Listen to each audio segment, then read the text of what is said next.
क्या माहौल है यहाँ महुआ में, कौन जीत रहा है? मैंने जीतने की संभव है आसमा परवीन को जी। आसमा परवीन को वोट दिया जाएगा। हाँ। यही समाज के लोग कह रहे हैं। हाँ। डॉक्टरी में ये लोगों को सेवा कर रहे हैं, एक बार जीत के आएंगे तो विधायिका में हार भी गए हैं तो भी 5 साल जनता को सेवा किए हैं। जी जी। हाँ, अभी तक ये करते जा रहे हैं। हाँ।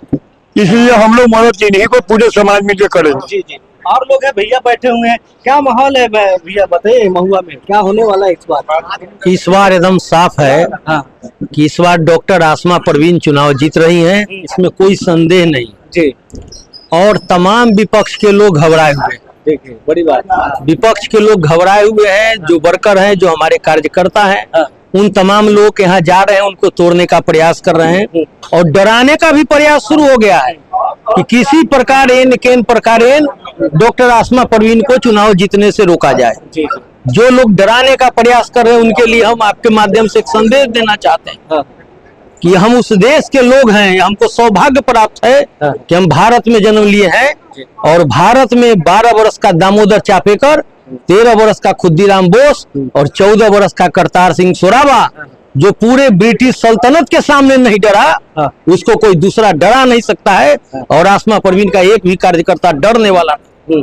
और लोकतंत्र की जो हत्या हुई है महुआ के अंदर, जो चंद मुट्ठी भर थैली शाह हैं, जिनके माध्यम से एक षड्यंत्र रच के एक लोकप्रिय नेत्री को नेस्तनाबूद करने की साजिश हो रही है, आम जनता उनके साथ खड़ा है। जिस प्रकार से असम में 1 साल के अंदर प्रफुल्ल कुमार महंता जीत गया, जिस प्रकार से 2 साल के अंदर अरविंद केजरीवाल की सरकार बन गई, जिस प्रकार से पप्पू यादव ने तमाम लोगों को हराया, इस बार डॉक्टर आसमा परवीन सबको हराने जा रही है। कोई कहीं लड़ाई में नहीं है और 40,000 वोट से डॉक्टर आसमा परवीन जीतने जा रही है। ये घोषणा उन्होंने की, अब काफी महत्वपूर्ण घोषणा है कि पूरे वेतन का मैं 1 रुपया लूंगी, बाकी आम जनता के लिए मैं समर्पित कर दूंगी।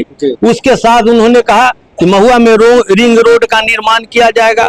उसके साथ उन्होंने कहा कि जो छोटे छोटे कृषि आधारित कुटीर उद्योग हैं, उनके लिए यहाँ के नौजवानों को हम प्रशिक्षण दिलवाएंगे, बैंकों से ऋण दिलवाएंगे और छोटे छोटे कुटीर उद्योग स्थापित करेंगे।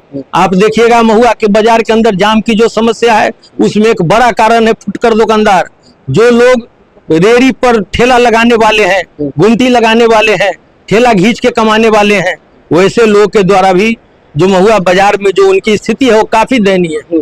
उनके लिए भी 2006 में बना जो कानून है, उस कानून के अंतर्गत महुआ में खुदरा व्यवसायियों के लिए, फुटपाती दुकानदारों के लिए शेड का निर्माण किया जाएगा। ये तमाम बहुत सारी घोषणाएं हैं और उस घोषणा में यह भी शामिल है कि महुआ के अंदर डॉक्टर भीमराव अंबेडकर जी की प्रतिमा स्थापित होगी।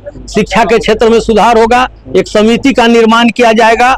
जो समिति महुआ विधानसभा के अंदर जितने स्कूल हैं, उन तमाम स्कूलों को मॉडल स्कूल बनाने के लिए प्रयास करेगी। सभी पंचायतों के अंदर एक एम्बुलेंस खड़ा रहेगा इनके विधायक बनने के बाद, और वह एम्बुलेंस निःशुल्क रूप से जो बीमार मरीज हैं उनको अस्पताल पहुंचाने का काम करेगा। ग्राउंड लेवल पर जो काम है, हम ऐसा नहीं कह रहे हैं कि हम भगवान से आपको मिलवा दें, हम ऐसा कोई दावा नहीं कर रहे हैं कि हम यह कर देंगे, लेकिन जो एक विधायक को करना चाहिए, 500 से ऊपर ऐसे काम है जो एक विधायक को करना चाहिए। लेकिन मैं दावा करता हूं कि बिहार के अंदर गिने चुने विधायक हैं जिनको अपने काम के बारे में जानकारी है, लेकिन डॉक्टर आसमा परवीन उन तमाम कार्यों पर उनका निगाह है। एक विधायक बहुत कुछ कर सकता है लेकिन वह करता नहीं है।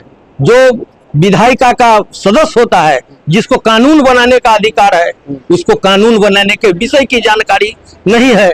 ऐसे लोग पैसा के आधार पर टिकट लेके आ जाते हैं, यह जनता का भी दुर्भाग्य है। इसलिए इस बार MBBS डॉक्टर, एक पढ़े लिखे व्यक्ति और आम जनता से जुड़े हुए, जिसने आम जनता को ही भगवान मान लिया है, आम जनता में ही जो इबादत करता है, आम जनता को ही गॉड समझता है, आम जनता को ही अल्लाह समझता है, जो आम जनता में, आम आदमी में जो गरीब गुरबों के लिए उनका पैर छूने में जिनको परहेज नहीं होता है, ऐसा व्यक्ति हमारे बीच है। उनका नाम है डॉक्टर आसमा परवीन। हम तमाम लोग डॉक्टर आसमा परवीन के साथ हैं और अपार बहुमत से चुनाव जीते हैं। देखिए, इनका साफ तौर से कहना है महुआ को संवारने के लिए इनके पास बहुत सारे विजन है, ऐसा इनका कहना है। अभी के लिए इतना ही, नमस्कार।